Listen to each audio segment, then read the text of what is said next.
Hello English lovers, kembali lagi bersama saya dalam pembahasan bahasa Inggris dengan prinsip English is easy. Oke, untuk kesempatan kali ini kita akan membahas sebuah tema khusus tentang kata benda beserta adjektif atau quantifiers yang biasa mengiringinya.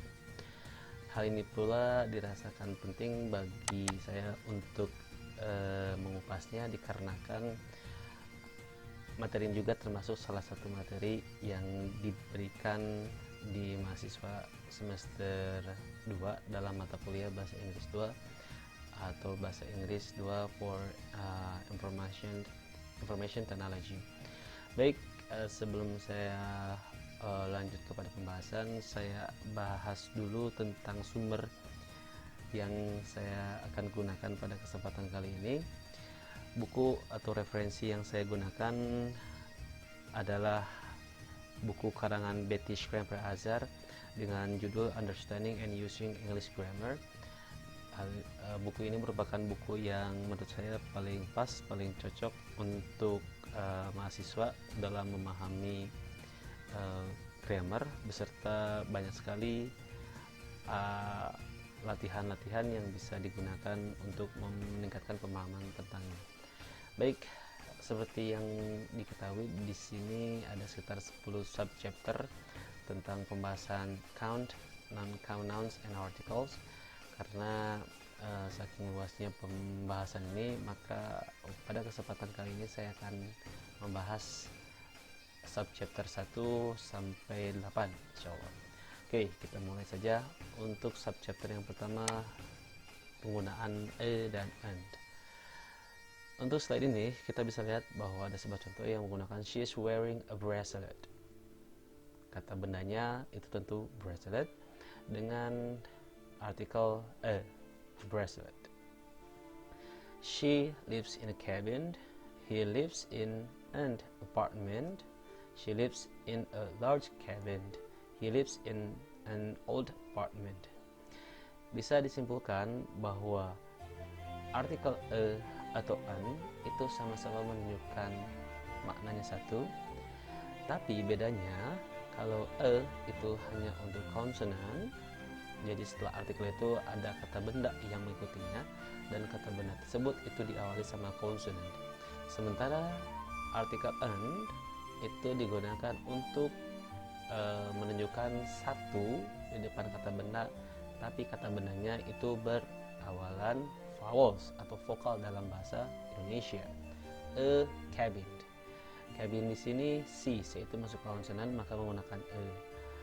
Kalau apartment karena di depannya diawali huruf a, maka artikel yang digunakan itu adalah and, bukan e, karena a itu adalah salah satu contoh vowel.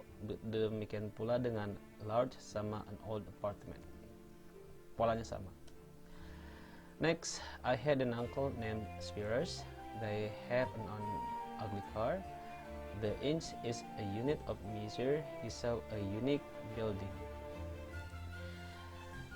Ada yang beda spesial untuk huruf U, bahwa yang perlu kita garis bawahi bila mana tadi diketahui bahwa rumusnya bila mana ingin menggunakan artikel e itu jikalau mendahului kata benda yang diawali sama konsonan, sementara an itu untuk kata benda yang diawali sama vowels.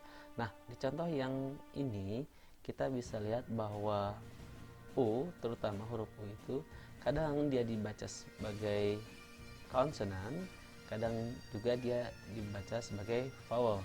Maksudnya apa? Nah, kita bisa lihat di sini. Uncle. Ini U-nya dibaca A dan dibaca vowel. Maka artikel yang dibutuhkan adalah an. Sementara di sini unit itu dibacanya U, ya, diawali sama huruf Y. Pengucapannya itu Y, bukan E, bukan U, unit, tapi a unit, seperti itu. Nah, maka kesimpulan yang bisa diambil dari contoh ini bahwa si penggunaan atau an itu bukan lagi tergantung pada apa yang ditulis dari kata bendanya, apakah ditulisnya diawali huruf vowels atau consonants, tapi lebih kepada bagaimana si kata benda itu diawali huruf apa dan dibacanya seperti apa. Di sini contoh yang lain, ugly itu dibacanya ugly, enggak yagli, maka ini disebut dengan vowel sound, maka diawali sama an. Sementara yang bawah, yang h, unique dibacanya ini bukan unik, karena kalau unik itu kan membaca versi bahasa Indonesia, while in English it is pronounced as ya, unique, makanya artikel yang dibutuhkan adalah next. Untuk kata-kata yang diawali sama huruf H pun demikian adanya. Kadang huruf H itu dibaca jelas, happy, like that. Kadang juga dia silence, kayak hour, jam. Makanya harap hati-hati jika menggunakan artikel atau an, itu akan tergantung dari huruf pertama.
Masuk ke subchapter yang kedua tentang count sama non-count nouns.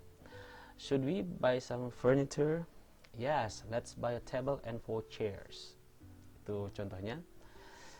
Kita bisa lihat bahwa di sini ada perbedaan yang jelas. Kalau ingin mengucapkan sebuah kata benda dan kata bendanya itu adalah satu, maka kita bisa gunakan artikel. Entah atau en, itu tergantung dari huruf pertama kata bendanya, apakah itu konsonan atau vowel. Tapi kalau untuk plurals, maka si artikel tersebut itu akan otomatis hilang. Karena kenapa? Namanya plural berarti jamak, sementara singular itu kan penandanya satu. Kalau plural itu jamak, maka otomatis si artikel atau en-nya itu tentu dihilangkan dan si kata bendanya berubah. Asalnya table without s, kemudian menjadi tables dengan s. One table, yaitu kata lain untuk a table. Sementara plural itu bisa saja dengan pola tanpa quantifier atau penanda banyaknya si benda tersebut, atau bisa juga menggunakan quantifier, baik itu berupa angka ataupun berupa penanda yang lain, some tables, seperti itu. Jadi untuk slide ini kita bisa simpulkan bahwa kata benda yang bisa counted, dihitung, itu bisa diawali dengan artikel atau an. Dan juga untuk pola pluralnya atau jamaknya, dia menggunakan pola akhirannya diawali s atau es. Sementara untuk kata benda yang tidak bisa dihitung, contohnya furniture, ya furniture itu berarti sebutan untuk perabotan rumah, itu maksudnya kategori tidak bisa dihitung. Maka untuk menyebutkan singularnya atau satu kita bermaksud untuk menyebutkan satu furniture, maka tidak membutuhkan artikel apapun di depannya. Tidak boleh one furniture, tidak boleh a furniture, tidak boleh furnitures. Kenapa? Sekali lagi alasannya karena furniture itu adalah salah satu contoh dari non-count nouns. Kalau some furniture, ya seperti itu, beberapa furniture. Untuk kata benda yang tidak bisa dihitung, itu tidak boleh, tidak bisa diawali a atau and. Kemudian kalau kata benda tersebut tidak bisa dihitung, maka dalam bentuk jamaknya itu dia tidak menggunakan apapun, tidak ada tambahan s atau is seperti yang count noun tadi alami. Oke, kita coba latihan dulu. We love to see movies. Nounnya yang mana? Tentu saja movies. Kemudian apakah itu count apa non count? Lihat dulu. Ini movies. Movies itu asal katanya movie tanpa s. Nah, kemudian pakai s. Kalau pakai s berarti itu jamak. Kalau ada jamak yang pakai s, berarti itu count apa non count? Tentu saja itu adalah count noun. Lanjut, I need some new jewelry. Mana nounnya? Tentu saja jewelry. Kemudian apakah kata jewelry itu count apa non count? Ini tentu saja non count. Kenapa non count? Karena some beberapa, lebih dari satu.